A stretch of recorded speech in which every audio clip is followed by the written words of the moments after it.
Bonsoir à tous, merci d'être venus si nombreux ce soir au Théâtre Intercommunal des Tempes pour venir écouter notre dernière conférence, la question de la saison, enfin de l'année, puisque la saison n'est pas terminée, mais l'année 2022 va se terminer sur cette magnifique conférence que nous vous proposons ce soir, grâce à Philippe Beaune, notre célèbre partenaire qui monte ces conférences avec nous. Nous avons la chance ce soir d'accueillir M. Pascal Horry. Merci beaucoup d'être venu et d'avoir bravé les aléas des transports en commun en banlieue pour réussir à arriver. L'absence. Mais je pense qu'on est tous très très conscients ici dans cette salle de ce que ça peut être que de subir ça au quotidien pour beaucoup d'entre nous. Je voulais remercier aussi tous ces élèves du lycée René Cassin d'Arpajon qu'on est ravis d'accueillir ce soir avec leur professeur d'histoire.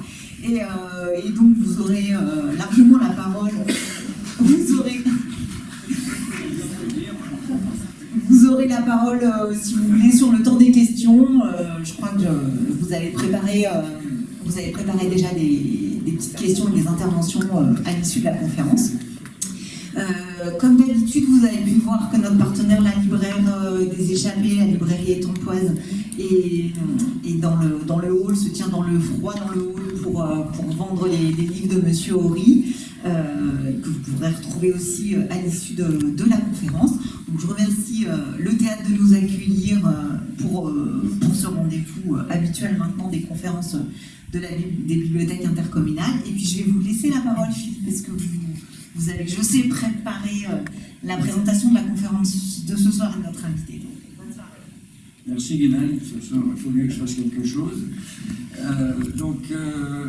Ce soir, comme on vient de vous le dire, donc on a le plaisir d'accueillir Pascal Horry.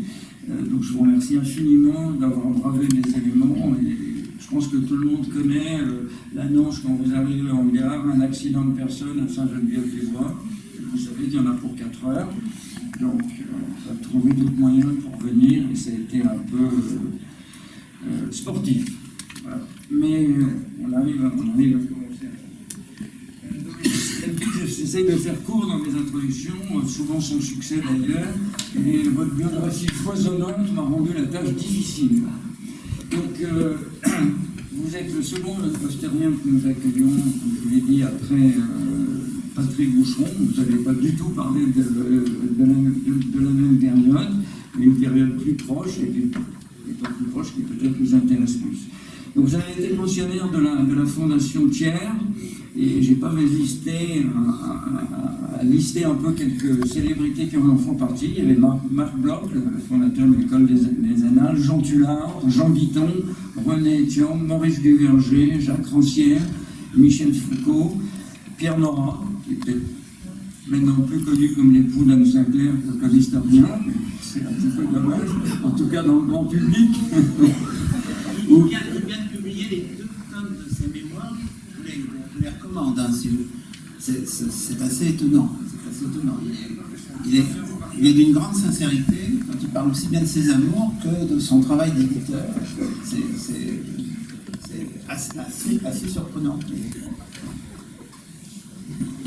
Marc Fumaroli, donc qui étaient tous des historiens, des philosophes particulièrement connus. Vous avez été un élève de Jean Delumeau, qui est aussi un grand historien, et vous avez fait votre thèse avec René Raymond, je dirais l'inventeur des 3 droites, orléaniste, légitimiste, bonapartiste. Alors, je ne sais pas si ces concepts continuent à être, mais en tout cas, ça a fondé la réflexion sur la droite française pendant extrêmement longtemps. Vous avez enseigné dans de nombreuses institutions, l'École supérieure de guerre, les universités Paris 9, Paris 10, et puis la plus récente Versailles-Saint-Quentin, dont vous êtes professeur émérite actuellement. De la Sorbonne. Ah, de la Sorbonne, pardon. Je sais que vous avez été aussi à la Sorbonne, puisque je crois que M. Godmet a été un de vos élèves, et à l'université Versailles-Saint-Quentin, vous avez créé le département d'histoire, le DEA d'histoire sociale et culturelle, et l'Institut d'études culturelles. Et l'histoire culturelle est en fait, je dirais, le cheval de bataille, ce sur quoi vous avez beaucoup insisté dans l'ensemble de vos travaux. Vous avez travaillé sur l'entre-deux-guerres, le fascisme, la collaboration, le peuple avec un grand P, je pourrais dire, et y expliciterez peut-être ces notions-là, et le populisme, la nation et la démocratie. Vous avez été actif et reconnu par nombre de sociétés savantes d'histoire. Donc là, j'ai eu un peu la flemme, pour tout vous dire, de les citer tous. Mais vous êtes membre du conseil scientifique des rendez-vous de l'histoire de Blois. Et j'en profite pour dire que c'est un des rendez-vous qui dure à peu près une semaine, mais disons, le grand public, c'est surtout 3 jours, et c'est absolument exceptionnel. Ça ne parle pas que d'histoire, mais c'est général. Et l'an dernier, c'était la mer, et il y avait des gens absolument remarquables. Tout ce travail s'est concrétisé dans de nombreux livres. Là non plus, je n'ai pas voulu faire la liste, mais disons principalement, je pourrais citer, je ne sais pas si c'est les 2 derniers, mais en tout cas, qu'est-ce qu'une nation, et puis le rassemblement de plusieurs de vos livres d'essais ou d'articles qui s'appelle « Ce côté obscur du peuple ». C'est un quarto, hein, c'est un gros pavé, mais c'est très bien. Ils seront disponibles à la sortie. Vous avez aussi des activités politiques. Vous avez été membre du cabinet d'Émile Biasini qui s'occupait des grands travaux. Vous n'avez pas travaillé sur 1989, la célébration? Non, je croyais. Et puis, vous avez été adjoint au maire de Chartres. Donc, vous êtes un voisin. Et la Beauce, vous connaissez bien. En gros, on peut se voir dès qu'on monte un petit peu sur le plateau.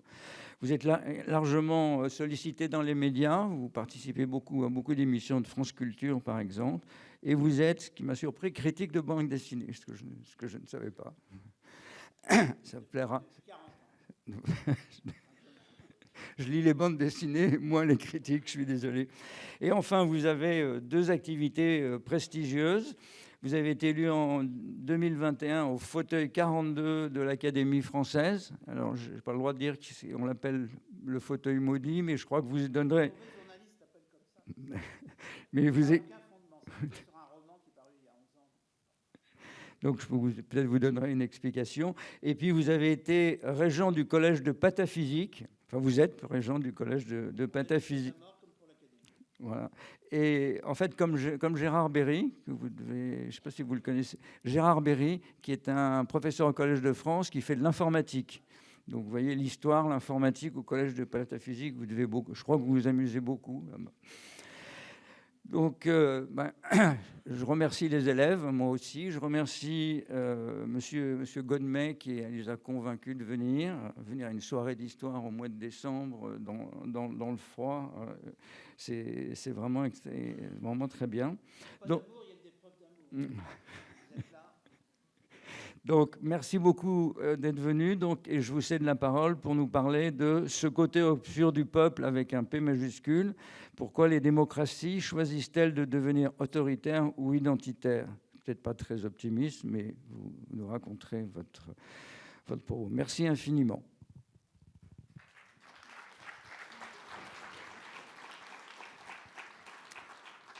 Merci de votre invitation et merci au Théâtre d'Étampes de m'accueillir. Et puis tout particulièrement merci, puisqu'il y a aussi des parents, etc., mais aux jeunes qui sont là, c'est courageux de votre part. J'espère que vous ne serez pas trop déçus. Oui, il m'a été demandé de présenter de façon interrogative ce que je voulais dire. Donc, du coup, pour moi, ce côté obscur du peuple, qui est le titre de mon dernier livre et dont je vais m'inspirer, disait bien quelle était l'orientation de ma réflexion, une réflexion d'historien, mais qui prend une dimension parfois un peu philosophique, il faut le reconnaître. Donc à certains moments, peut-être qu'il y aura un peu trop de philosophie, on verra. Je verrai ça aux réactions surtout des plus jeunes. Et du coup, effectivement, je crois que c'est ça qui me paraissait intéressant, quand l'éditeur de la collection Bouquins, comme son nom l'indique, il s'agit de livres assez épais, chez Robert Laffont, m'a proposé de faire un livre autour d'une sélection de certains de mes textes. Donc, on a évoqué l'histoire culturelle. En fait, j'aurais pu faire une proposition en histoire culturelle. J'ai préféré me centrer sur certaines de mes publications touchant à l'histoire politique. Voilà. Donc, c'est d'histoire politique qu'il va être question, même s'il est nourri par l'histoire culturelle quelque part. Première remarque. Deuxième remarque, j'ai sélectionné pour cet ouvrage, de plus de 1000 pages, etc., j'ai sélectionné 4 de mes livres, donc publiés pour certains il y a 40 ans, enfin s'étendant sur une quarantaine d'années de publication, et oui. Et dans l'ordre qui n'est pas l'ordre de publication, l'ordre chronologique, mais qui est l'ordre logique, j'ai commencé à republier donc à cette occasion un livre que j'ai consacré il y a déjà quelques temps à ce qu'on appelle maintenant le populisme. Fatalement, vous avez entendu parler, oui, j'ai tendance à m'adresser aux plus jeunes, là c'est peut-être démagogique, mais après tout, vous êtes quand même l'avenir. Donc le populisme, je suppose que vous en avez entendu parler, peut-être trop à un certain moment. Donc ça m'intéressait en tant qu'historien de revenir sur la notion de populisme en essayant de montrer que sous d'autres noms, c'est sans doute plus ancien que ce que l'on dit. Et pourquoi est-ce qu'on en parle tellement ? Tout simplement parce que cette forme de mouvement politique est extrêmement présente à l'échelle mondiale. Ce n'est pas du tout un phénomène propre à l'Occident, à l'Europe occidentale, à la France, pas du tout. Et j'y reviendrai, mais à l'heure actuelle, pour vous donner un simple exemple en ce qui concerne le populisme, on peut dire que la plus grande démocratie du monde, alors entre guillemets, en ce sens que c'est comme ça qu'on la présente, mais on a raison, c'est la plus grande démocratie libérale du monde, c'est l'Inde. Il faut imaginer ce que c'est que l'Inde, qui fonctionne sur les bases des règles de démocratie libérale. Actuellement, l'Inde est dirigée par un personnage à caractère incontestablement populiste, à la fois nationaliste, se fondant sur la religion hindouiste, très anti-musulman, etc. C'est-à-dire exactement le contraire de ce qu'avaient fait les fondateurs de l'Inde moderne, qui disaient « il n'y a pas d'hindous, il n'y a pas de musulmans, il n'y a pas de chrétiens, nous sommes tous indiens ». Tout ça a été vaporisé par ce personnage qui s'appelle Narendra Modi, qui a été assez facilement réélu en 2019 à la tête de l'Inde. Donc la question du populisme, ce n'est pas une question, tiens, qui un beau matin se mettrait à préoccuper les Français. C'est une question mondiale. Donc le premier livre qui s'appelle « Peuple souverain » revenait là-dessus. Le deuxième ouvrage, plus ancien, donc c'est un ordre logique mais pas chronologique de publication, était consacré au fascisme. Et pour aller vite à l'essentiel, le lien entre le premier ouvrage et le deuxième, c'est que pour moi, le fascisme est une forme extrémisée de populisme. Et que si on dit ça, ça permet de parler un peu différemment du fascisme, qui a dominé la vie politique occidentale, donc mondiale, pendant la première moitié du XXe siècle, dans la mesure où on se situait par rapport à lui. Et le troisième ouvrage, qui avait été mon premier livre, publié donc dans les années 70, parce que vous avez devant vous un vieillard, donc il est sorti en 1976, ce livre s'appelle « Les collaborateurs ». Il avait été assez remarqué à l'époque parce qu'on commençait à aborder la question de la collaboration à l'époque de l'occupation de la France, entre 1940 et 1944 pour l'essentiel, de manière documentée, et pas simplement comme une référence à la fois extrêmement désagréable, mais qui avait été en quelque sorte transcendée par le choix de la résistance, par la figure du général de Gaulle, etc. Donc c'est ma génération qui, dans les années 70, est allée ouvrir les placards. Voilà. Et on y a trouvé plein de choses intéressantes, parmi pas mal de cadavres qui sentaient assez fort. Donc j'ai ajouté un quatrième texte qui est un essai, qui n'est pas une étude historique, sur la notion d'anarchisme de droite. Donc je ne reviendrai pas dans un instant là-dessus, mais si dans la discussion, puisque je pense que d'une certaine façon, peut-être que le plus intéressant, c'est ce qui va suivre mon exposé, c'est-à-dire la discussion. Si vous avez des questions à me poser sur la notion d'anarchisme de droite, qui pour moi a un lien avec tout ça, on en parlera, mais on en parlera hors de ce que je vais vous dire dans un premier temps. Et puis, comme pour la cohérence du livre, l'éditeur souhaitait qu'il y ait aussi des textes plus courts, j'ai ajouté une demi-douzaine de textes plus courts, et d'ailleurs plus récents, qui, d'une certaine façon, précisent un certain nombre des éléments de ce que je vais essayer de résumer, mais vraiment de résumer devant vous, et dont la formule « ce côté obscur du peuple », à laquelle je tiens quand même, donne, à vrai dire, l'essentiel de la thèse qui est défendue. En d'autres termes, que tous les systèmes politiques modernes, alors quand je dis tout, on verra qu'il y a de légères exceptions, mais je parle de la domination. La domination politique contemporaine, et depuis déjà un certain temps, d'un mouvement qui a commencé au XVIIIe siècle, qui s'est épanoui au XXe et qui tient encore au XXIe siècle. Pour combien de temps ? Ça, Je ne suis que historien, pas prophète. C'est une façon un peu hypocrite de dire que je vais peut-être laisser entendre qu'il y a quand même quelques hypothèses pour les prochaines années sur lesquelles il faudrait revenir. On peut dire que la grande révolution politique moderne, c'est la proclamation de la souveraineté populaire. Il n'y a rien de plus important qui soit produit au monde que cette proclamation, cette référence à la souveraineté populaire comme base des systèmes politiques modernes. Bon, je dis tout de suite quels sont les rares systèmes politiques présents ce soir à la surface de la planète qui échappent à cette domination. Ils se situent tous dans la même région, la péninsule arabique. Vous avez tous entendu parler de l'Arabie saoudite. Bien, écoutez, prenez le nom, regardez hypnotiquement le nom Arabie saoudite et vous comprenez que ça, c'est un système politique qui n'a rien à voir avec la souveraineté populaire. C'est un système politique d'avant la souveraineté populaire. Les anciens régimes fonctionnaient comme ça. Vous aviez par exemple l'Empire ottoman. Pourquoi est-ce qu'il s'appelait Empire ottoman? C'est que vous aviez un ancêtre plus ou moins mythique, Othman, qui était le fondateur de la dynastie. Donc la dynastie, c'est une famille qui donnait l'identité à l'État. Eh bien, l'Arabie saoudite, ce soir même, fonctionne encore sur ce modèle-là, parce que quand on dit Arabie saoudite, ça veut dire qu'effectivement, la référence qui structure le pays, sur le plan politique en tous les cas, c'est une famille, c'est la famille de Saoud. Donc vous avez quelques exceptions, mais pour l'essentiel, ces exceptions confirment la règle, triomphe absolu de la souveraineté populaire. Et ce que je veux dire dans ce livre, et je vais résumer le résumé du résumé dans cet exposé, d'une quarantaine de minutes au maximum. Ce que je veux dire, c'est qu'il n'y a aucune raison que si on part de ce constat, on en conclut que cette démocratie est nécessairement une démocratie libérale. Car dans la définition de la souveraineté populaire, vous avez effectivement un principe de souveraineté, vous n'avez aucune fatalité libérale.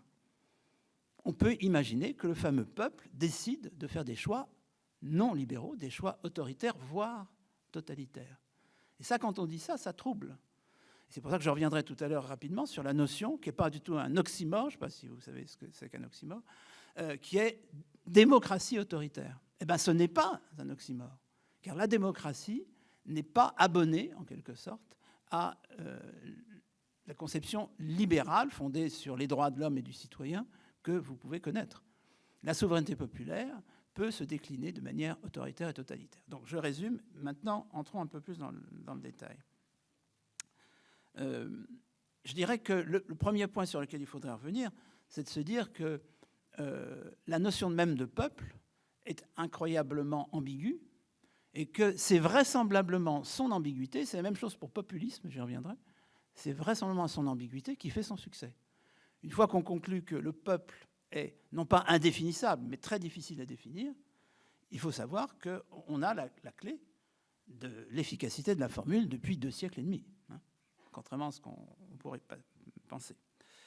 Et ça suppose qu'on considère les histoires politiques des différents pays du monde qui se constituent sous nos yeux en l'espace effectivement de ces 2 siècles et demi, sur la base, j'y reviendrai, de la nation, qui est la structure générale qui sort de cette révolution, cette vraie révolution mentale, hein, qui est la proclamation de la souveraineté populaire. Eh bien, il n'y a aucune raison de penser qu'en effet, on n'est pas en face de soi des expériences. Moi, de temps à autre, quand, je ne dirais pas je m'énerve un peu, non, je n'ai pas envie de m'énerver, mais quand je veux monter un peu le ton, je dis, mais au fond, l'histoire est une science expérimentale. Alors, évidemment, non pas au sens où on pourrait répéter l'expérience, évidemment pas. Non, c'est que les historiens, je ne sais pas ce qu'en pense mon collègue et ancien étudiant ici présent, mais clairement, nous passons notre temps en tant qu'historiens à analyser des expériences économiques, culturelles et politiques. Et c'est très intéressant, évidemment, de voir comment se développe une expérience, ici principalement une expérience politique, et éventuellement d'ailleurs ensuite décline, s'effondre. Et vous imaginez bien que ce n'est pas le même regard qu'on peut avoir en histoire politique, voire en politique, mais laissons de côté le militantisme. Non, mais en histoire politique, suivant qu'on considère la Commune de Paris, qui a duré 72 jours, et l'Union soviétique, qui a duré 72 ans. Ça n'a pas le même sens, hein. Voilà, ça c'est de l'expérimentation. Donc, je crois que la première nécessité, c'est de poser l'incertitude relative, mais l'incertitude sur la notion de peuple. Au fond, le peuple, c'est avant tout une fiction politique indispensable à la démocratie. Je rappelle que démos, le peuple, c'est pas que le peuple, hein, parce que justement, on en parlera peut-être, vous avez le folk, vous avez il popolo. Je signale que, évidemment, je donne il popolo parce que Mussolini a mis en avant ce terme, et folk, c'était Adolf Hitler qui le mettait en avant. Donc, le peuple, le démos, qui est le peuple politique, mais qui n'est pas la seule acception du peuple, ce peuple est un postulat sur lequel se fondent tous les systèmes politiques modernes, à l'exception que je viens d'indiquer. Ça mérite qu'on y revienne, surtout dans cette ère présente, qui est l'ère, d'après moi, l'ère populiste. Pour simplifier, l'hypothèse qui est la mienne, et qui n'est pas très originale, hein, mais auquel je tiens, et qui permet d'éclairer le fait que je commence à parler du populisme dans ce regroupement de textes, cette anthologie. Mon hypothèse, c'est que depuis la Seconde Guerre mondiale, on y reviendra à la Seconde Guerre mondiale, hein, dans le cas de la France, à Vichy, à Pétain, etc. Depuis la Seconde Guerre mondiale, le monde, pas spécialement la France, le monde a traversé 3 époques, 3 ères, 3 cycles, plutôt 3 ères. Une ère progressiste, qui correspond un peu, dans le cas de la France, à ce qu'on appelait les 30 glorieuses, à structure technologique, économique, mais du coup à identité politique. Ça, c'est la première ère, une trentaine d'années. La dimension progressiste se mesure sur tous les plans, hein, sur le plan intellectuel, sur le plan économique, technologique, culturel, bien sûr. Deuxième ère, dans laquelle on est entré au milieu des années 70, une ère libérale qui a atteint son apogée avec la chute du mur de Berlin, 1989. C'est effectivement un bicentenaire de la Révolution française tout à fait impressionnant, d'autant plus qu'il s'y ajoutait ce que vous savez peut-être qui s'est produit en Chine, sur la place Tiananmen. Entre parenthèses, ça a signifié que, effectivement, vous aviez 2 modèles de sortie du communisme. Ce n'était pas le même communisme. Enfin, c'était quand même... Aujourd'hui, je signale que c'est un parti communiste qui dirige la Chine populaire. Hein, donc, il faut prendre les mots au sérieux. Vous aviez 2 sorties du communisme en 1989. Vous aviez la sortie Gorbatchev, donc sans qu'une goutte de sang soit versée, mais le système s'effondre. Vous avez l'autre solution, c'est qu'on écrase les étudiants à Tiananmen sous un char et sous une série de chars. Et là, le système a tenu jusqu'à ce soir. Donc bref, il s'est passé des choses importantes dans cette ère libérale, une explosion d'hypothèses libérales après la chute du mur, et pas simplement sur le plan économique, parce que je rappelle que le libéralisme, c'est pas fondamentalement économique. Le libéralisme, c'est fondamentalement philosophique, avec des conséquences en chaîne, entre autres, économiques. Mais il ne faut pas placer l'économie à la base du libéralisme. C'est une certaine philosophie qui structure en particulier un renouvellement du capitalisme. Et puis, cette ère libérale, on a vu qu'on en sortait peu à peu, quelque part entre le 11 septembre et le Brexit, et nous sommes maintenant dans une 3e ère. Et je propose, d'ailleurs je ne suis pas très original, d'autres le font, de l'appeler l'ère populiste. Nous sommes dedans. Donc quand on met en avant le peuple souverain comme base des institutions politiques mondiales, ça amène à s'interroger sur le rapport que le peuple peut entretenir avec le populisme. À toutes ces étapes-là, je signale, je le dirais ici et là, la France, que jusqu'à présent je relativise un peu, je vous parle de l'Arabie Saoudite, etc., de l'Empire ottoman, de la Russie, et la France dans tout ça, la France a été assez fondatrice sur un certain nombre de plans, pas principalement la Révolution française. La Révolution française est intéressante en tant que 4e, peut-être dernière révolution fondatrice du monde moderne, cette proclamation de la souveraineté populaire, mais ce n'est que la 4e. En revanche, c'est un modèle de révolution complètement différent des 3 premières.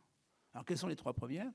La première, c'est celle dont on ne parle jamais, sauf peut-être les habitants de ce petit pays, c'est la révolution des Pays-Bas, la révolution néerlandaise. C'est de là que ça part. Alors, là aussi, je ne peux pas entrer dans le détail, mais dans la discussion, tout à l'heure, on pourra en parler. Deuxième révolution, environ un siècle plus tard, la révolution anglaise, celle de 1688, donc c'est très simple à retenir, c'est 1789, moins un siècle, moins un an. Ce qui fait que quand François Mitterrand a fêté le bicentenaire de la Révolution française, en 1989, il a invité quantité de chefs d'État, et des chefs de gouvernement aussi, dont Madame Thatcher. Et Madame Thatcher, évidemment, avec son acidité proverbiale, a fait remarquer que eux, les Anglais, avaient un siècle et un an d'avance, puisqu'ils avaient fait leur révolution en 1688. Et ce n'est pas une plaisanterie. C'est-à-dire qu'encore ce soir, le roi Charles III, mais pas que le roi Charles III, qui est un peu un symbole, mais tout le système politique britannique date de 1688. Hein. Pas de Cromwell qui a précédé, mais de 1688. Donc deuxième révolution. Troisième révolution, la révolution des États-Unis. Qu'on dit américaine, il faudrait dire états-unienne d'ailleurs. Hein, parce que qu'est-ce que... Et alors, l'Amérique latine dans tout ça. Donc, la révolution, disons, entre guillemets, américaine, qui donne une acception beaucoup plus large, beaucoup plus profonde à la notion de souveraineté du peuple et de démocratie. Dans le livre qui s'appelle « Qu'est-ce qu'une nation ?», que Philippe Beaune a cité tout à l'heure, je reviens à la fin sur un des plus grands textes politiques de l'histoire de l'humanité, qui provoque, quand on le lit sérieusement, une émotion intense. C'est la déclaration d'indépendance des États-Unis, dont le principal auteur est Jefferson. C'est tout à fait impressionnant de voir la cohérence de ce discours. Ça fait 3 révolutions qui ont fondé sur la souveraineté populaire le monde moderne, et la France n'arrive qu'en 4e. Et je ne dis pas ça pour humilier les Français, c'est qu'elle fait un pas de côté, et en quoi elle se distingue fondamentalement des précédentes. Bien sûr, elle est plus démocratique même que l'américaine. Elle va plus loin dans sa logique démocratique jusqu'à abolir la monarchie, ce que n'ont pas fait les précédents. Je signale qu'aux États-Unis, on a proposé à George Washington la couronne. Il y a une hypothèse de restauration, enfin même pas de restauration, d'instauration d'une monarchie des États-Unis. Ça aurait été des États-Unis monarchiques. Washington a refusé. D'ailleurs, c'était un petit peu préparé d'avance. On lui proposait ça pour qu'il refuse. Ça, c'est classique. Mais en tous les cas, on aurait pu imaginer ça. Pas du tout dans le cas de la France, puisque la logique de la Révolution a abouti à l'abolition de la monarchie. Et le fait qu'elle ait été restaurée ne change rien au modèle. Mais la grande différence, elle est ailleurs. Ce n'est pas du tout là-dedans qu'elle est. La Révolution française est différente des 3 premières parce qu'elle choisit l'affrontement, mais parce qu'elle n'a pas le choix, avec la religion dominante, qui est la religion catholique. Car les 3 précédentes révolutions dont je viens de vous parler étaient à fondement protestant. Et ça change tout. Ça change tout. C'est-à-dire que, et les Français ont beaucoup de mal à le comprendre, la révolution américaine allait dans le sens de la domination protestante. Les églises protestantes abondaient, bien qu'il y ait une rupture avec l'Angleterre, quand même, avec ce qui était la mère patrie la veille, mais l'adossement à la religion ne posait aucun problème. Encore moins dans le cas de la révolution anglaise, encore moins dans le cas de la révolution néerlandaise. C'était des révolutions intrinsèquement protestantes. Donc aucun problème avec la religion, parce que ce n'est pas la religion catholique. Mais la religion dominante en France, ce n'était pas le protestantisme, c'était le catholicisme. Et là, ça a été le drame. D'une certaine façon, la France est sortie de ce drame assez récemment. On peut dire, au moment de la Seconde Guerre mondiale, quelque chose est en train de basculer. Mais la France, jusqu'en 1939, est assez largement structurée et clivée dans son rapport, moins d'ailleurs à la religion qu'à la laïcité, parce que l'invention française, dans la modernité, oui, c'est la laïcité. À tel point qu'en anglais, on a mis du temps à trouver une traduction. Il y a secularism, oui, d'accord. Mais le mot a beaucoup de mal à être traduit dans un certain nombre de langues étrangères parce que c'est vraiment un copyright français. Donc c'est intéressant de voir que vous avez des modèles fondateurs qui font du peuple la référence, mais avec des traductions extrêmement différentes. Et la France a joué un rôle capital sur 2 plans qui structurent le propos du livre, et je vous y renvoie, faute de temps, puisque je vous lasserai. La France a joué un rôle important après cette expérience de la Révolution française en fondant la première démocratie autoritaire moderne. Alors, des démocraties autoritaires, il y en a eu avant. Si on remonte dans l'Antiquité, ça, on pourra en parler. Vous avez peut-être entendu parler des tyrans grecs, par exemple. Vous avez une forme politique grecque dans l'Antiquité qui s'appelle la tyrannie, et ce n'est pas du tout ce que vous pensez. Ce n'est pas du tout ce qu'on pense en général. Le tyran, ce n'est pas un despote. Il faut quand même prendre les mots au sérieux. Despote, d'accord. une forte personnalité qui accapare tous les pouvoirs. Non, le tyran, c'est effectivement une personnalité autoritaire qui se réclame de la démocratie, ce qui n'est pas le cas du despote standard. Et qui, généralement, c'est pour ça que d'une certaine façon, ce sont des ancêtres des populistes modernes, qui généralement, par-dessus la tête des élites installées, établit un courant de confiance, supposé, direct entre le tyran, qui n'est donc pas un despote, et ce que l'on appellerait plus tard les classes populaires, en tous les cas, les classes dominées. Donc le tyran grec, ça annonce déjà, effectivement, les formes de démocratie moderne, y compris M. Narendra Modi, que je citais tout à l'heure. Et l'expérimentation de la démocratie moderne en France, elle a un nom très simple, Napoléon Bonaparte. Et une contemporaine de Bonaparte, Madame de Staël, brillante écrivaine, et pas que, etc., qu'on peut considérer comme libérale, tendance démocratique, mais modérée quand même, mais libérale, adversaire, après un moment d'hésitation des deux côtés d'ailleurs, parce qu'il a cherché à la séduire, non pas sur le plan sexuel, mais sur le plan politique, et puis finalement elle s'est retirée de cette séduction. Madame de Staël a bien défini Napoléon Bonaparte d'un mot assez brillant. Elle a dit « c'est Robespierre à cheval ». Robespierre, c'est-à-dire 50%, pour simplifier, héritier de la Révolution, ce qui est fondamental, parce que la modernisation politique de la France, issue de la Révolution française, n'a pu s'enraciner que parce qu'il y a eu l'épisode consulat-empire. Sans quoi on aurait certainement des institutions très différentes en France, etc. Et les institutions, ce n'est pas simplement la Constitution. C'est par exemple, je suis personnellement un universitaire, la notion d'université, elle est complètement refondée sous Napoléon Bonaparte. Le nombre d'héritages incontestables est considérable, avec les ambiguïtés qui sont liées au fait qu'il s'agit d'un régime autoritaire. Donc, héritage de la Révolution, Robespierre, mais à cheval, c'est-à-dire restaurateur de la monarchie. Mais d'une monarchie fondée sur l'appel incessant au peuple. L'appel au peuple. Le premier mouvement populiste, j'en parlerai dans un instant, français, et qui est, à mon avis, le premier mouvement populiste moderne, qu'on appelle le boulangisme, lié au général Boulanger. On est dans les années 1880, donc on est beaucoup plus tard dans le 19e siècle. Ce mouvement s'appelait officiellement l'appel au peuple, avec un P majuscule, évidemment. Donc, Napoléon Bonaparte réussit cette synthèse.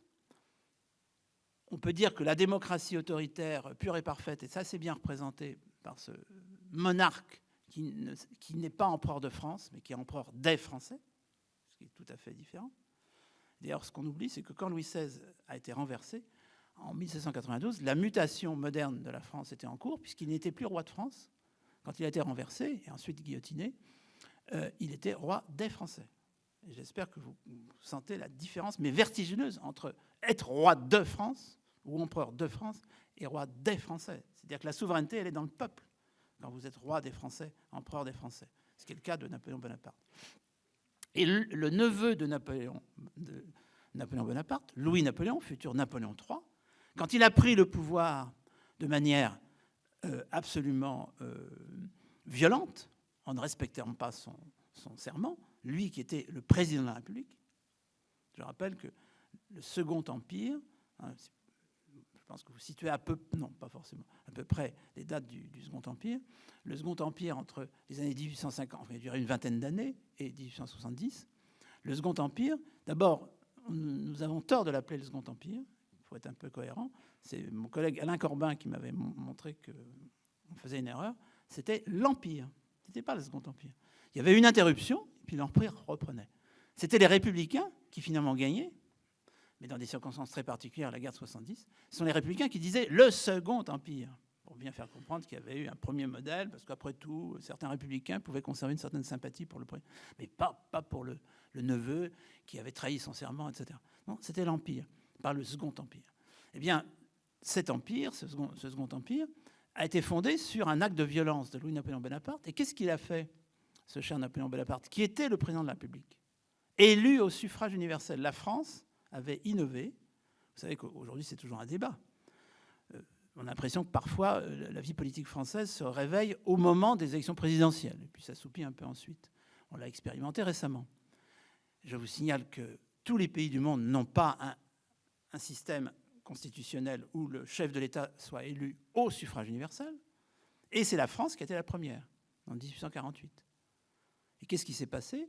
Le chef d'État qui a été triomphalement élu, Louis-Napoléon Bonaparte, n'a pas respecté son serment et a pris tous les pouvoirs pour lui au bout d'un peu plus de 2 ans.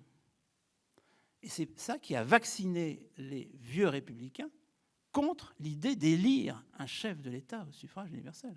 Et quand en 1958-62, le général de Gaulle a décidé que le chef de l'État serait désormais élu au suffrage universel, beaucoup de militants de gauche ont refusé en souvenir de ce qui s'était passé, à savoir, et ça je suis au cœur de mon sujet, de la démocratie autoritaire, vous avez un personnage qui est triomphalement élu par le peuple en 1848, triomphalement élu, qui accapare la totalité du pouvoir et qui impose un régime, une monarchie autoritaire, ce qu'est le Second Empire pendant une dizaine d'années.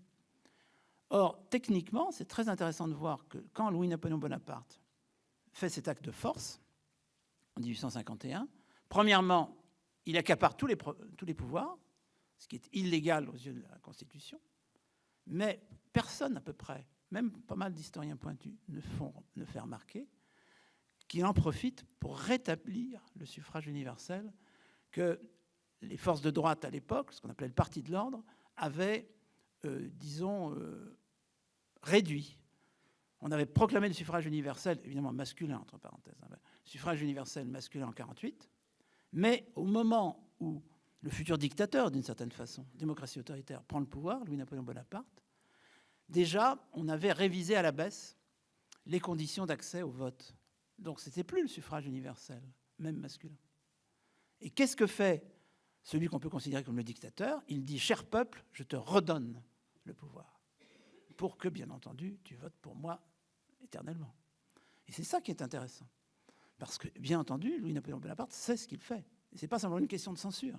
La popularité d'un certain nombre de dirigeants autoritaires, voire totalitaires, à travers l'histoire moderne, à partir de cette expérience bonapartiste, en effet, puisqu'on faisait allusion à René Raymond avec la trilogie bonapartisme, légitimisme, orléanisme, ça c'est du bonapartisme, mais il est évident que la popularité peut accompagner la dictature. Et que si on n'intègre pas ça, eh bien, on ne comprend absolument rien à une bonne partie de l'histoire politique moderne. Donc démocratie autoritaire, mais aussi populisme.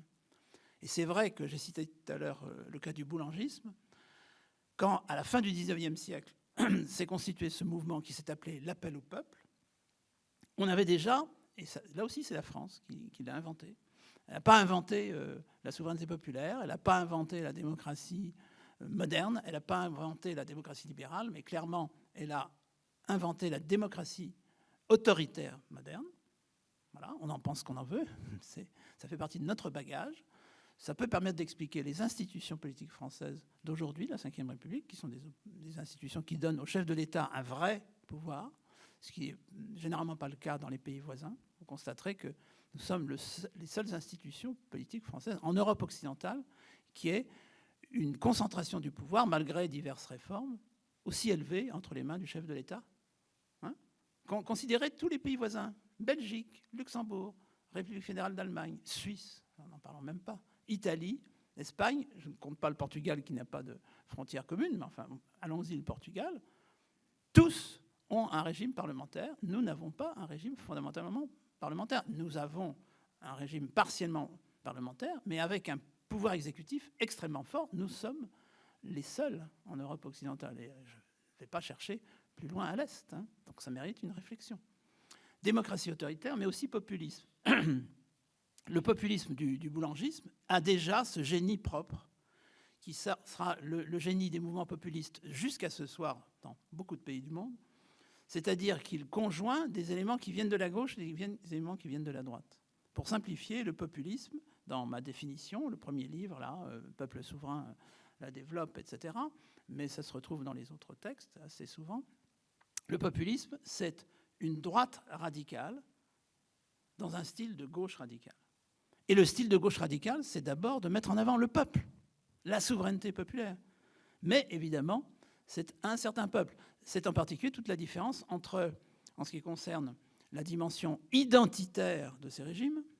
Là, vous voyez la dimension autoritaire. On va pouvoir y revenir éventuellement tout à l'heure dans la discussion. Mais l'autre, évidemment, dimension fascinante dans l'expérience populiste, cette fois-ci, c'est la dimension identitaire. Traduisons, le nationalisme. Alors là aussi, il ne faut pas se tromper. Le mouvement boulangiste est déjà complètement nationaliste. Le nationalisme, ce n'est pas le national.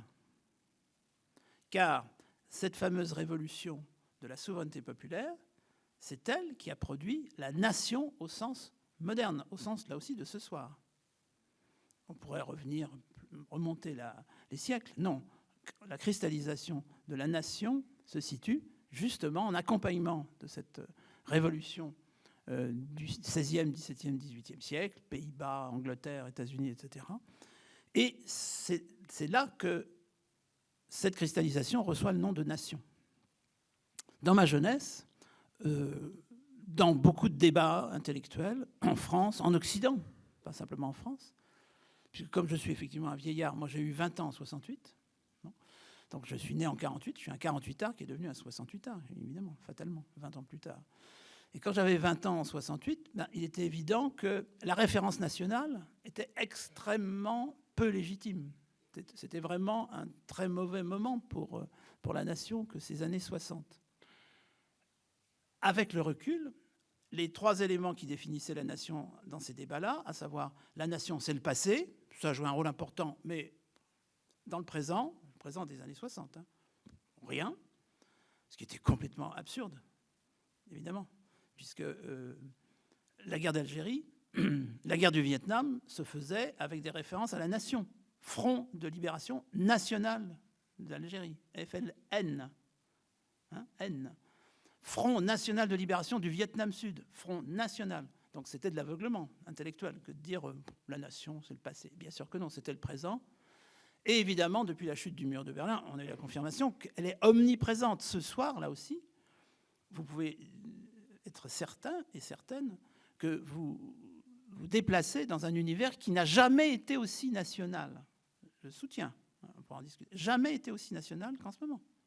Alors que pendant un certain temps, on nous disait, oui, le 19e siècle, triomphe, mais ce n'est rien à côté de la situation actuelle. Si on considère la planète, je ne vous parle pas de la France, là, je vous parle de la planète. C'est peut-être un peu plus intéressant encore que de parler seulement de la France. Mais je reviens sur la question du nationalisme. Il y a un génie propre du populisme, qui est la récupération du national dans un sens nationaliste. Ne confondons pas. La nation, c'est effectivement... Alors, Philippe Beauny faisait allusion, donc je reprends pour vous cette définition que j'ai proposée dans un livre qui s'appelait « Qu'est-ce qu'une nation ?» La nation, c'est un peuple avec un petit p, qui devient le peuple avec un grand P. Alors, vous allez me dire, voilà, il a cherché un effet. Non, mais alors, on va détricoter ça. La nation avec un petit p, alors ça, plutôt le peuple avec un petit p qui devient le peuple avec un grand P. Le peuple avec un petit p, il a toujours existé dans l'histoire humaine. C'est ce que les anthropologues ils ont renoncé à ça depuis longtemps, mais vous pouvez appeler une peuplade ou une tribu. En fait, c'était des peuples.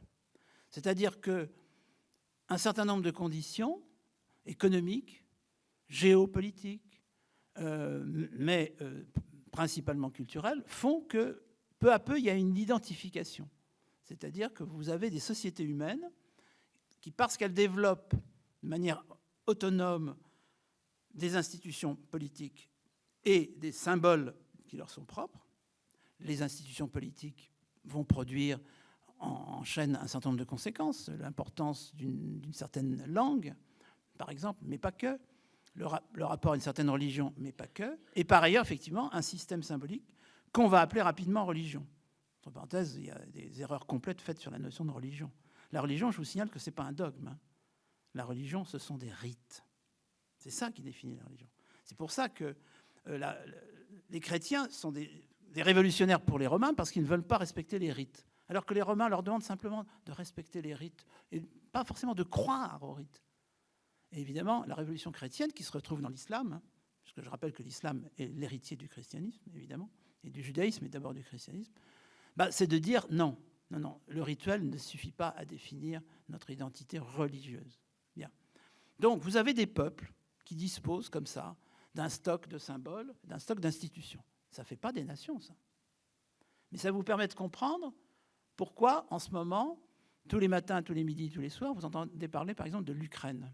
Parce que, je ne sais pas si vous vous êtes posé la question, bon, M. Poutine a une certaine conception de l'Ukraine, qui n'est pas visiblement celle de la majorité des Ukrainiens, mais ce n'est pas ça le problème pour un historien. C'est de savoir pourquoi, dans cette zone-là, il y a aujourd'hui des États qui sont devenus des nations, mais qui, pour l'instant, quand on remonte les siècles, sont simplement des peuples, petit p, qui, finalement, deviendront, surtout au XIXe siècle, définitivement, les Ukrainiens et les Biélorusses. Vous avez remarqué qu'il y a des Biélorusses. Hein, je pense que ça, il y a un an, je pense que vous pouviez échapper aux Biélorusses. Mais alors là, maintenant, vous savez qu'il y a les Biélorusses. Alors, la question que l'historien doit se poser, c'est celle du grand philosophe allemand Leibniz. Et ça, c'est une question que je vous demande d'intégrer dans votre vie quotidienne. Pourquoi y a-t-il quelque chose plutôt que rien ? Traduction. Pourquoi y a-t-il des Ukrainiens plutôt que pas d'Ukrainiens ? Pourquoi ce ne seraient pas tous des Russes ? Pourquoi est-ce qu'il y a des Biélorusses plutôt que rien ? C'est-à-dire, par exemple, des Russes. Pourquoi, d'ailleurs, il y a des Estoniens, des Lituaniens et des Lettons ? Donc, pourquoi y a-t-il quelque chose plutôt que rien ? Parce que vous pouvez imaginer une autre histoire où il n'y a ni Lettons ni Lituaniens. D'ailleurs, M. Poutine rêve d'une histoire comme ça. Qu'est-ce qui s'est passé ? Eh bien, prenons simplement le cas des Ukrainiens et des Biélorusses, et on peut faire la démonstration pour les Lituaniens, les Lettons et les Estoniens, que je choisis, vous voyez, parce que c'est dans la même zone. À un certain moment dramatique du destin russe, incontestablement, on est au XIIIe siècle, a eu lieu ce que l'histoire, mais surtout la grande mythologie russe, pour celles et ceux d'entre vous qui seraient de culture russe, vous le savez, appelle le joug tatar. C'est-à-dire que vous avez des populations, pour simplifier, plutôt mongoles, mais peu importe, qui établissent une hégémonie sur des populations chrétiennes russes. Et ça va donner la Russie, très, on pourrait dire traumatisée d'ailleurs par cette expérience. Bon, ceux d'entre vous qui ont encore une vague connaissance, mais plus garde par rapport à ma jeunesse, du cinéma soviétique, connaissent peut-être ce film très intéressant par ailleurs, qu'on peut considérer aussi comme un chef-d'œuvre du cinéma, mais ça, laissons de côté, qui s'appelle Alexandre Nevsky. Et dans Alexandre Nevsky, la première séquence, c'est la Russie sous le joug tatar. Bref. Donc vous avez ce grand traumatisme qui explique M. Poutine, entre parenthèses. Hein. Vous avez plusieurs traumatismes comme ça. Vous avez le joug tatar et Staline. Bon. C'est indispensable. Sinon, vous vous dites, mais pourquoi telle géopolitique ? Pourquoi tel système ? Bon. Sauf que vous avez, quand on va vers l'ouest, vers ce qui est aujourd'hui la Pologne, etc., l'Allemagne aujourd'hui, plus on va vers l'ouest, plus on a affaire à des populations russes qui ont réussi à échapper au joug tatar en choisissant un autre joug, c'est-à-dire en choisissant une tutelle protectrice, mais de princes chrétiens. Et ceux qui ont choisi la tutelle protectrice de princes chrétiens polonais sont devenus ce que nous appelons aujourd'hui les Ukrainiens. Et ceux qui étaient un peu au nord-ouest, qui étaient tout contre quelque chose qui était plus important qu'aujourd'hui, qui était la Lituanie, qui était un grand-duché très important, et pas la petite Lituanie actuelle, ceux-là sont devenus les Biélorusses, parce qu'ils ont eu un destin lié au destin lituanien. Voilà, je vous donne ces exemples-là pour dire qu'il y a des peuples avec un petit p. C'est pour ça qu'il y a aujourd'hui des Biélorusses plutôt que pas de Biélorusses. C'est pour ça qu'il y a des Ukrainiens plutôt que pas d'Ukrainiens. Mais ça ne fait pas encore des nations. Pour que ça devienne des nations, il faut qu'à partir du XVIIIe, XIXe et XXe siècle, l'idée de la souveraineté du peuple soulève ces peuples avec un petit p en faisant le peuple avec un grand P. Et tous les mouvements nationaux à travers le monde ont connu ce genre de mutation. Et parfois contribué à reconfigurer le peuple avec un petit p de départ. Voilà, donc j'espère que c'est assez clair.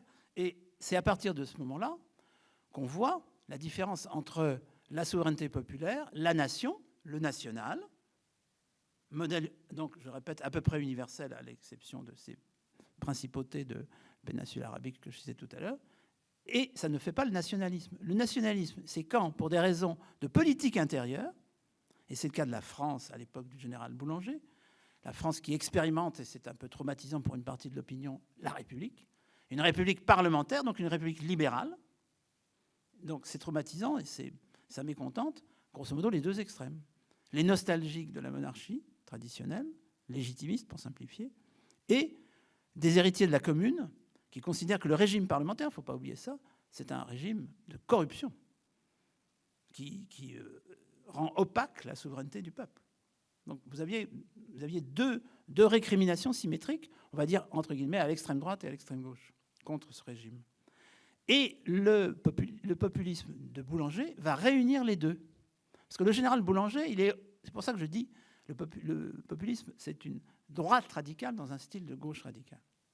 C'est clairement une droite radicale. On pourrait discuter, est-ce qu'il y a un populisme de gauche? Pour moi, dans la définition, non. Mais passons. On y reviendra peut-être dans la discussion. Donc, vous avez un positionnement de droite radicale. Pourquoi est-ce que Boulanger est à l'extrême droite au moment où il se cristallise comme leader de l'appel au peuple?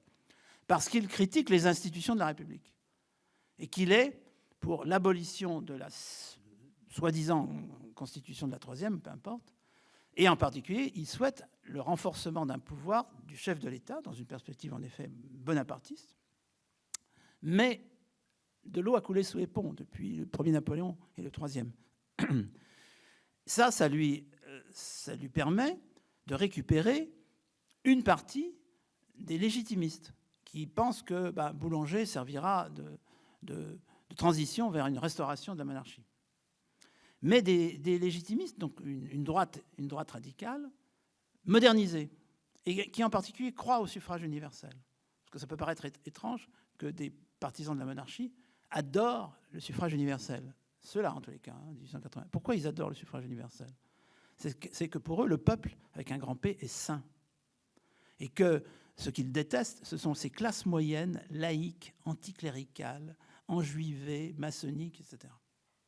Et évidemment, si on retrouve les fondamentaux, le peuple saint, qui est plutôt à la campagne qu'à la ville, qui est plutôt, dans les systèmes de protection paternaliste, ce peuple saint, il saura prendre un grand balai et chasser tous ceux que je viens de citer. Donc, vous avez des légitimistes, des monarchistes qui sont absolument à fond pour le suffrage universel. Ça, c'est une petite remarque qu'il faut faire en passage, parce que ça paraît paradoxal. Et puis, d'autre part, dans l'entourage de Boulanger, qu'est-ce qu'il y a? 50% de son état-major vient de la Commune de Paris. De la Commune de Paris. Des socialistes autoritaires, principalement ceux qu'on appelle les blanquistes. Alors, tous les blanquistes ne deviennent pas boulangistes, mais c'est grosso modo, là aussi, 50-50. C'est-à-dire une partie des blanquistes, ceux dont on parle après, Édouard Vaillant, etc., restent quand même, bien que c'est un régime qu'ils détestent fondamentalement, fidèles à la République, parce qu'ils pensent que Boulanger est très dangereux. Bon. Mais pendant un certain temps, ils hésitent. Et les héritiers directs de Blanqui est mort à ce moment-là, les héritiers directs de Blanqui choisissent tous le général Boulanger. Et ça, évidemment, quand on regarde superficiellement, on ne le voit pas. Et quand on s'approche, on dit « mais je ne comprends pas. Comment est-ce que... » Si, bien entendu, c'est ça le populisme. C'est la capacité de reconfigurer. Et quand ces populistes ont échoué, puisque le général Boulanger a échoué de peu, n'a pas pris le pouvoir en France, dans quoi est-ce que vont se reconvertir donc les boulangistes dans l'antisémitisme? Voilà. Parce qu'une façon d'être peuple, une façon d'être proche des classes populaires, c'est évidemment la haine du juif. Et donc on va les retrouver une dizaine d'années plus tard, au moment de l'affaire Dreyfus, du côté anti-Dreyfusard. Des personnalités très populaires, très très populaires. Vous savez, le communard le plus populaire, c'est pas celui dont c'est pas Jules Vallès, c'est pas Louise Michel, etc. à l'époque, c'est Henri de Rochefort, devenu Henri Rochefort. Eh bien, Henri Rochefort, il sera boulangiste et il sera anti-Dreyfusard. Et c'était incontestablement, s'il y avait eu des référendums à l'époque, des sondages d'opinion à l'époque, l'ancien de la commune qui avait le taux de notoriété, mais aussi de popularité le plus élevé, c'était Henri Rochefort. Et évidemment, Henri Rochefort, il terminera, entre guillemets, à l'extrême droite. Voilà pour la contribution, modeste mais pas négligeable, de la France à la cristallisation du populisme. Mais bien entendu, au XXe siècle, au XXIe siècle, le populisme a pris de l'essor. Le fascisme, comme je l'ai dit tout à l'heure, est une forme extrémisée de populisme. Ça, je n'en dirai pas plus. Là aussi, dans la discussion, peut-être. Mais pourquoi est-ce que nous sommes dans une ère populiste? Essentiellement parce qu'il y a eu effondrement du contre-modèle soviétique. Vous aviez eu une grande utopie, qui était l'utopie communiste, qui avait traversé le XXe siècle, quelque chose de grandiose, absolument grandiose, mais qui, par strates, avait commencé à décliner et puis à s'effondrer, d'ailleurs dans les divisions entre modèle castriste, modèle chinois, modèle bon, et finalement, 1989, chute du mur. Donc vous le voyez, ce qui reste d'une hégémonie communiste va donner la Corée du Nord et la Chine populaire, donc des destins, voire l'Érythrée, d'une certaine façon, donc des destins politiques spécifiques. Et ça, on n'en parlera pas plus pour l'instant. En revanche, effondrement du contre-modèle soviétique. Et la culture politique ayant horreur du vide, pour plagier un auteur célèbre, ayant horreur du vide, le populisme, c'est une solution alternative. C'est une solution alternative, grâce à ce génie spécifique. Et le nationalisme, il s'explique comme ça. Le nationalisme, ce n'est pas le national. Le national, lui, se référera, par exemple, au patriotisme. Tous les peuples avec un petit p sont patriotes, enfin, en ce sens qu'ils exaltent la défense courageuse de l'unité du peuple avec un petit p. Et les nations, qui sont évidemment le stade du peuple avec un grand P, surenchérissent en établissant une mythologie patriotique spécifique. Aucun problème. Aucun problème. La Révolution française est d'un patriotisme échevelé, absolument échevelé. Le nationalisme, c'est autre chose. Le mot invention française n'apparaît qu'effectivement à peu près au moment de Boulanger. Et le nationalisme, ça veut dire quoi? Ça veut dire qu'on transfère en politique intérieure cette valeur du national qui jusque-là était fondatrice par rapport à l'extérieur, dans des mouvements de libération face à une domination étrangère, etc. Bon. Ou à travers une révolution politique intérieure comme la Révolution française. Là, c'est autre chose. Le nationalisme, ça consiste à importer dans les débats politiques intérieurs la référence à la nation pour établir un nouveau système de clivage entre les bons et les mauvais nationaux. Et dans les mauvais nationaux, d'un point de vue nationaliste, vous avez ceux que j'ai cités là. Vous avez les socialistes parce qu'ils sont internationalistes, vous avez les juifs, vous avez les francs-maçons, etc. Vous avez bien sûr les métèques, c'est-à-dire les étrangers de fraîche date. Donc le nationalisme produit, en référence au national, un clivage nouveau très efficace. Parce qu'il ne suffit pas de dire « Oh, oui, mais ils n'aimaient pas les juifs ». Non, mais moi, ce qui m'intéresse pour l'objet, c'est que c'est extraordinairement écouté, c'est expérimenté ici et là. Et prenez le cas du fascisme. Il est incontestable que l'expérience fasciste en Italie, n'oublions jamais que l'expérience fasciste italienne est de beaucoup antérieure à celle d'Hitler. Hitler est un petit disciple de Mussolini dans un premier temps. Le rapport de force basculera ensuite dans les années 30 entre les deux. Mais le modèle initial, c'est le modèle italien. Il est évident que le modèle italien, c'est un modèle populiste extraordinaire. N'oublions pas que Benito Mussolini vient de l'extrême gauche. Hitler, pas du tout. Mais Mussolini, qui est le fasciste initial, pur et parfait lui aussi, vient de l'extrême gauche, voire même de l'ultra-gauche. Et il est accompagné dans son aventure, à l'époque de la marche sur Rome, dont on commémorait ces semaines-ci l'anniversaire, le centenaire, il est accompagné par ses compagnons de la première heure, pour bonne part, dont beaucoup sont des syndicalistes révolutionnaires au départ, des socialistes qui se sont retournés contre leur parti initial. Bon. Donc l'origine incontestablement d'extrême gauche de Mussolini est absolument géniale pour permettre justement des recompositions qui sont les recompositions classiques du populisme. Bon, c'est presque un record, parce que je signale au passage, pour là aussi continuer à non pas jouer sur les paradoxes, puisque ce sont simplement des constats violents et parfois des oxymores, en effet, je signale que, contrairement au modèle nazi, le modèle fasciste italien n'est pas anti-juif. Il va devenir antisémite, ce qui est l'acception moderne de l'antijudaïsme. Il va devenir antisémite par imitation du modèle d'Hitler, c'est-à-dire quand Mussolini n'est plus qu'un second d'Hitler. En revanche, le modèle fasciste hitlérien est antisémite dès la première minute. Et l'explication, ce sont les cultures nationales. N'oublions pas qu'Adolf Hitler n'est pas allemand, mais austro-hongrois. Il y a même une plaisanterie chez les Allemands qui est assez géniale, qui consiste à dire « les Autrichiens sont vraiment incroyables. Ils ont fini par faire croire au monde que Beethoven était autrichien et que Hitler était allemand. » Alors que c'est l'inverse. Donc, pour comprendre Hitler, il faut savoir que ce n'est pas un Allemand. Non, mais c'est absolument capital. C'est ça qui le rend d'ailleurs très grand allemand, hein, très pan-germaniste. C'est pas un Allemand, c'est un Austro-Hongrois. Donc son antisémitisme est très austro-hongrois. Mais Mussolini, il n'est pas du tout antisémite. Il n'y a pas de contradiction. Il est nationaliste, il est xénophobe, il est colonialiste. Mais la Troisième République française, dans le genre xénophobe, colonialiste, c'est pas mal non plus, hein. Non, il est tellement peu antisémite que le premier intellectuel fasciste italien, d'abord c'est une femme, et d'autre part elle est juive, et troisièmement c'est la maîtresse de Mussolini.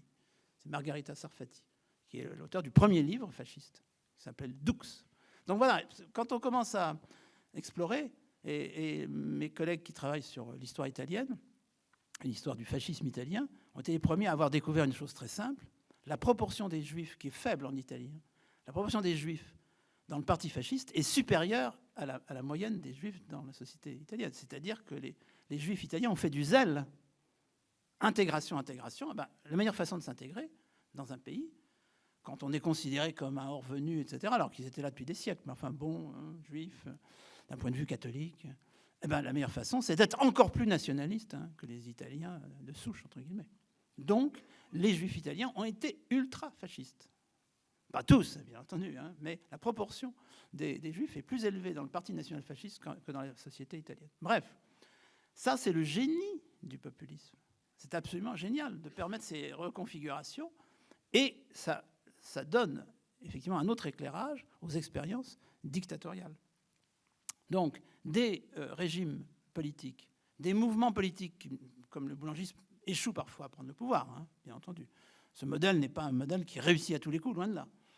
Mais ces régimes politiques, ces mouvements politiques permettent d'éclairer le fait que, quand je dis qu'il y a côté obscur du peuple, on voit ce que je mets là-dedans, et pour réfléchir effectivement à l'actualité de tout ça. L'actualité de tout ça, c'est que face à l'effondrement du contre-modèle soviétique, c'est une ressource. Je crois que le mot important dans tout ça, c'est ressource. Parce qu'une fois que vous avez dit, quel que soit le problème, il y a un problème économique, ici, que je vois. Il y a un problème géopolitique, ce qui est un peu différent. L'Ukraine, c'est un type même du problème géopolitique. Une fois que vous avez dit qu'il y a un problème culturel, c'est-à-dire qu'il y a un trouble profond dans les valeurs, hein, vous n'avez pas dit l'essentiel en histoire politique. L'essentiel, c'est, et alors, quelle va être la résultante politique de tout ça? Personnellement, j'ai bien connu Stéphane Hessel, hein, qui était un ami, etc. Mais, pardonnez-moi de le dire, indignez-vous, ça n'a pas beaucoup de sens. Parce qu'au nom de quoi est-ce qu'on s'indigne? Bien entendu, on peut s'indigner à partir des valeurs de Stéphane. Mais je vous signale que les nazis étaient dans un état d'indignation permanent. Mais ce n'étaient pas les mêmes que Stéphane Hessel. Donc l'indignation, elle n'a pas de couleur politique, hein. Ça aussi, c'est une erreur qu'on fait souvent. Non. Plus vous irez vers les radicaux, d'ailleurs, plus vous aurez de l'indignation. Mais les radicaux peuvent être à gauche comme à droite. Donc, l'indignation, l'émotion.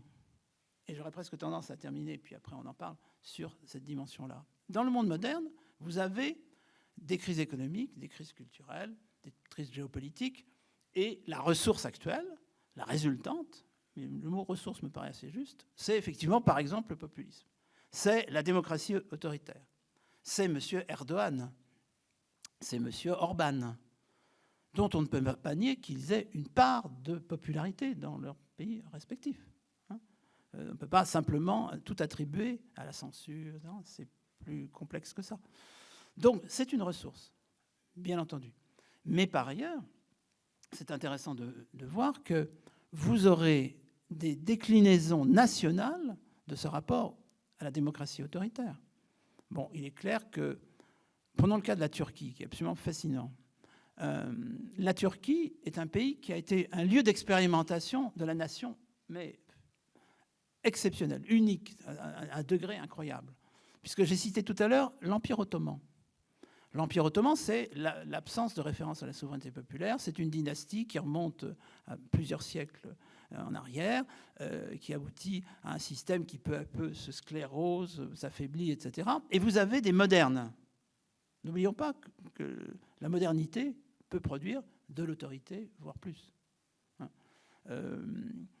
Les fascistes, par exemple, sont des modernes. C'est en ça qu'ils se distinguent des vieux traditionnalistes à l'ancienne. Ce sont des modernes, c'est incontestablement des modernes et même des modernistes. Sinon, vous ne comprenez rien au fascisme. C'est un mouvement moderniste. Ça se voit très bien d'ailleurs dans la culture en particulier fasciste italienne. Bon. Donc, vous avez des modernes qui naissent dans le système ottoman au XIXe siècle et dont le grand modèle, c'est la nation à la française.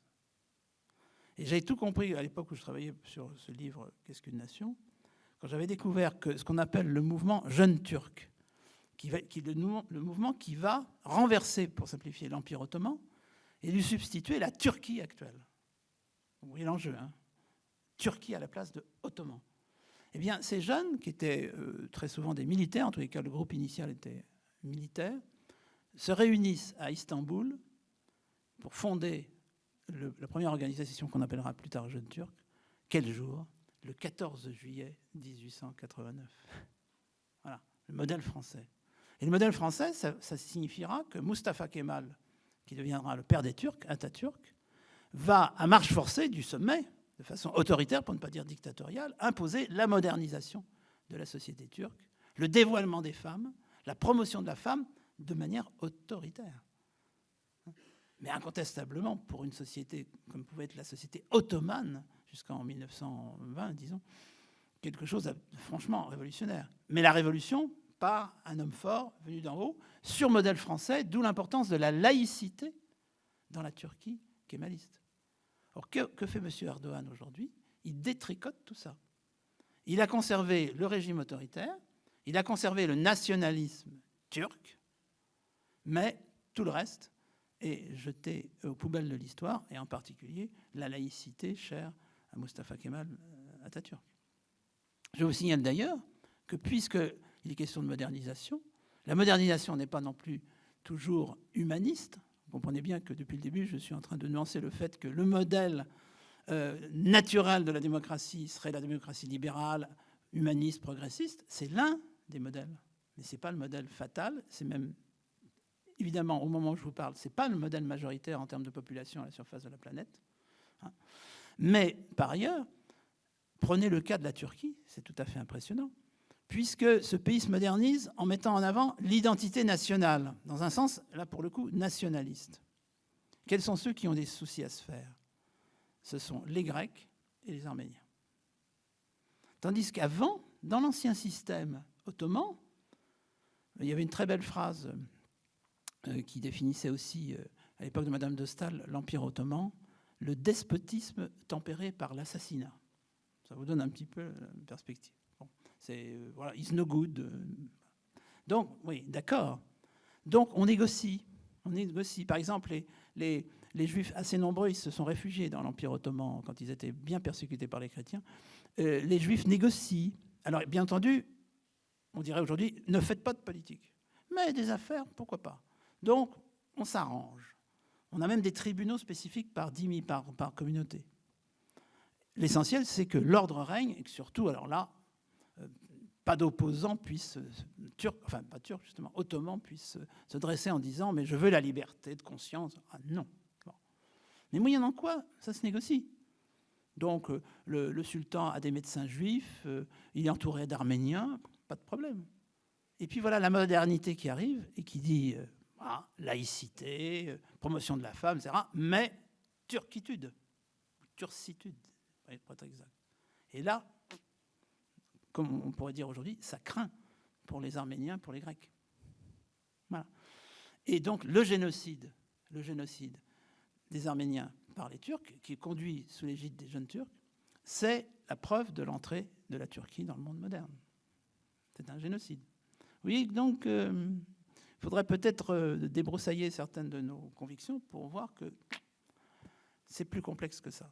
Et ce qui est plus complexe, je vais terminer là-dessus, c'est qu'effectivement, j'ai déjà évoqué à 2 ou 3 reprises, à considérer la géopolitique de maintenant, et là aussi de ce soir, j'ai dit plusieurs fois ce soir, je le fais exprès, il est évident que les formes de démocratie autoritaire, certains ont essayé d'appeler ça des démocraties illibérales, je trouve que c'est inutilement compliqué, donc démocratie autoritaire, a fortiori démocratie totalitaire. Hein, la Corée du Nord, c'est une démocratie, souveraineté du peuple, mais totalitaire. L'Iran, c'est une démocratie, mais totalitaire. Vous pourrez me dire, quand même l'Iran, regardez l'importance du clergé. Mais non.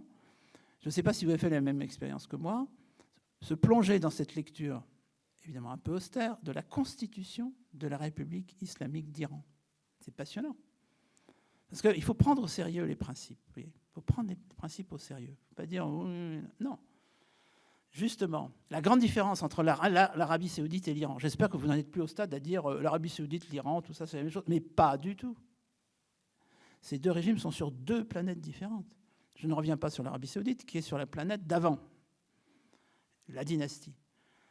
Quand vous lisez le préambule de la Constitution de la République islamique d'Iran, vous vous rendez compte que c'est un préambule entièrement à l'occidental.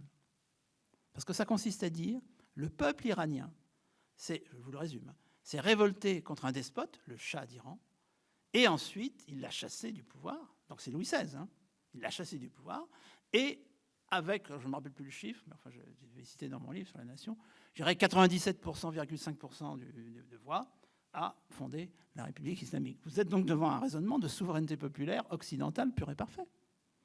La dimension ayatollah, etc., est passionnante. Historiquement, on comprend bien d'où ça vient.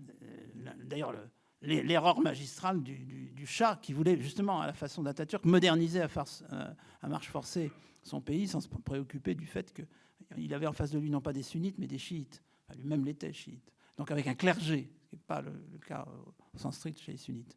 Donc vous avez sous les yeux actuellement une démocratie totalitaire qui s'appelle la République islamique d'Iran. Et je suis de ceux qui pensent qu'il faut distinguer autoritaire de totalitaire, mais là aussi, si vous voulez qu'on en reparle, c'est bien volontiers. Donc, je vais terminer là-dessus, provisoirement. Je pense qu'il faut prendre très au sérieux le constat que la majorité des populations du monde sont aujourd'hui régies par des régimes autoritaires ou totalitaires, évidemment, fondamentalement démocratiques, en ce sens que ce régime autoritaire, ce régime totalitaire, est justifié par la souveraineté populaire. Qu'en revanche, les démocraties qu'on qualifiera donc par soustraction de démocratie libérale sont minoritaires à la surface de la planète. Alors je ne suis pas prophète, je ne suis pas en train de vous dire que l'un des camps va l'emporter sur l'autre, mais bien entendu, les raisons éminentes pour cristalliser dans un sens autoritaire, qui expliquent telle révolution autoritaire, tel coup d'État, tel résultat désastreux de guerre internationale qui provoque le choix autoritaire après la défaite dans un pays, etc., voire le choix totalitaire, sans quoi on ne comprend pas ce qui s'est passé en Russie en 1917. On ne comprend pas pourquoi, d'ailleurs, M. Poutine est certainement beaucoup plus populaire au moment où je vous parle en Russie que M. Gorbatchev, incontestablement. Sans parler de M. Eltsine. Alors là. Mais tout simplement parce que l'autorité, en cadeau, apporte souvent, non seulement l'ordre, bien entendu, l'ordre économique, mais aussi l'ordre social, l'ordre des mœurs, etc., mais souvent des formes de prestige qui peuvent aller jusqu'à la gloire. Vous savez, la gloire, pour le système bonapartiste, c'est absolument capital. Bref, il y a d'excellentes raisons pour que les systèmes démocratiques, précisément parce qu'ils sont démocratiques, fassent le choix de l'autorité, voire du totalitarisme, et d'autre part, d'un nationalisme qui n'est pas le national, qui n'est pas la référence patriotique, qui généralement sert de ciment au système politique. Et ce modèle-là, contrairement à ce que dans ma lointaine jeunesse, donc vous aurez compris qu'elle est lointaine, on pouvait penser, ce type de solution est loin d'être complètement sorti de l'actualité. Merci.